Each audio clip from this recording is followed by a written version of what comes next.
नमस्कार, केसरी समाचार चैनल में आपका स्वागत है।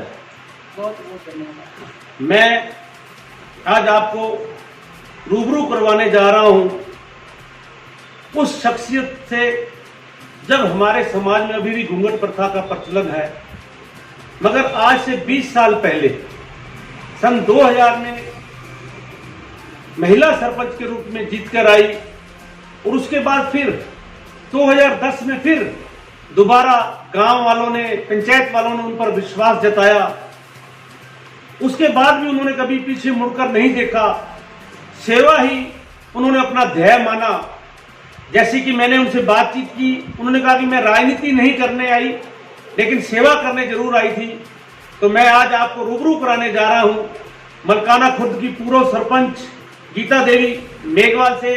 गीता जी, आपका हमारे स्टूडियो में स्वागत है। गीता देवी जी, मैं आपसे पहला प्रश्न पूछूंगा क्योंकि आप दलित परिवार से हैं। उस वक्त जब हमारे समाज में हमारी बहन बेटियों को, बहुओं को घूंघट उतारने भी नहीं दिया जाता, घूंघट में रखा जाता है, आपने सरपंच का चुनाव लड़ा। आप राजनीतिक परिवार से भी नहीं हो, तो दर्शकों को बताएंगे कि आपको राजनीति में आने का कैसे मन हुआ? सर, मेरी मलकाना खुर्द पंचायत थी जो, तो ऐसी मैं लाई। तो मेरा गांव से सुंदरपुरा है, तो सब गांव वालों ने मिलके बोला भी अपने इसको चुनाव लड़ाते हैं। तो सबने ये किया, तो मेरे को चुनाव लड़ाया, तो मैं जीत गई सर। आप पहली बार चुनाव लड़े और पहली बार ही जीत गए। हाँ, बहुत अच्छी बात, बहुत अच्छी बात। आप सरपंच बन गए, उसके बाद ऐसा आपको पंचायत में क्या महसूस हुआ था कि आपको जो काम जरूरी करवाना लगा और आपने करवाए भी है? ऐसे कोई काम जो आपने करवाए और आपको खुशी भी हुई कि मैंने ये काम करवाए? सर, जैसे गरीब लोग थे, उनके कच्चे, बहुत ज्यादा कच्चे मकान थे, सिर पे छत भी नहीं थी। बिल्कुल। और सर, जैसे पानी की बहुत हमारी समस्या रहती थी। ठीक है, ठीक है। तो ये चीजें मेरे को ऐसा लगता था कि ये काम होने चाहिए, ये सेवा का काम है। तो मैंने ये ज्यादा काम, और पेंशन, बुढ़ापा पेंशन। तो आपने अपने कार्यकाल में कितने गरीब परिवारों को कच्चे से पक्का मकान बनवा दिया है, कुछ बताएंगे हमारे दर्शकों को? जी सर, लगभग 150।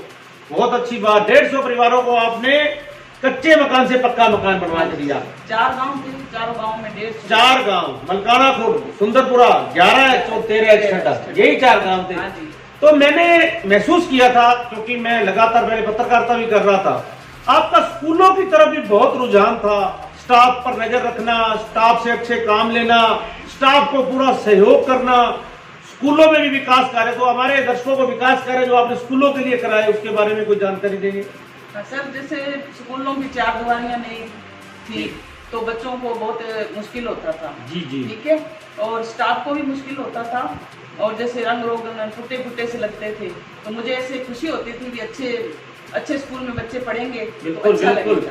तो आपके समय में भी महसूस करता हूं कि राजू आनंद जी एक अच्छे अध्यापक के रूप में भी उन्होंने आपके साथ काम किया है। हाँ जी।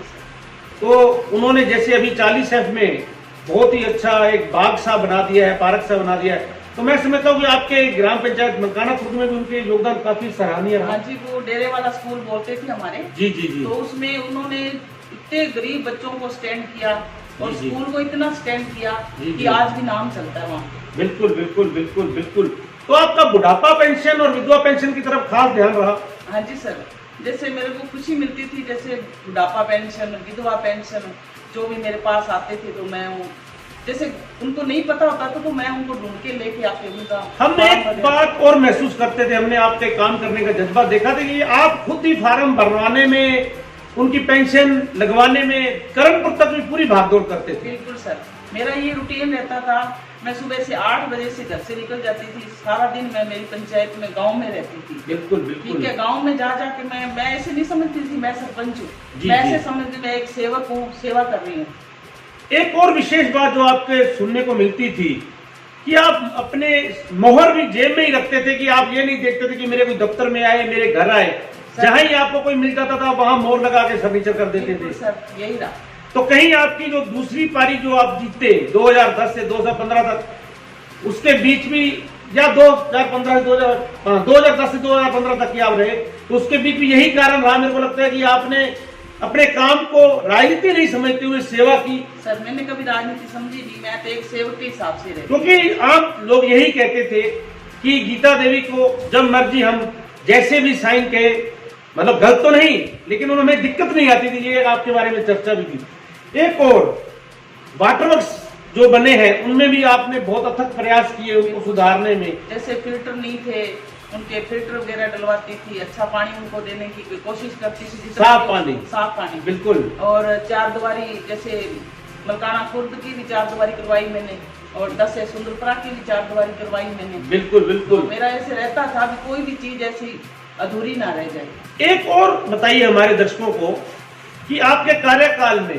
किसानों के लिए पक्के खाले बनाने की योजनाएं भी बनी थी। हाँ जी सर। उसके बारे में बताएंगे, आपने पक्के खाले बनवाए? हाँ जी सर, मैंने चारों गाँव में जितना मेरा बजट आता था उससे ज्यादा मैं लेकर आती थी और मैं बनवाती थी खाले। बहुत अच्छी बात है। किसानों का, हाँ जी, मजदूरों का, गरीबों का, शिक्षा के प्रति, स्वच्छ जल के प्रति आपने पूरा ध्यान दिया।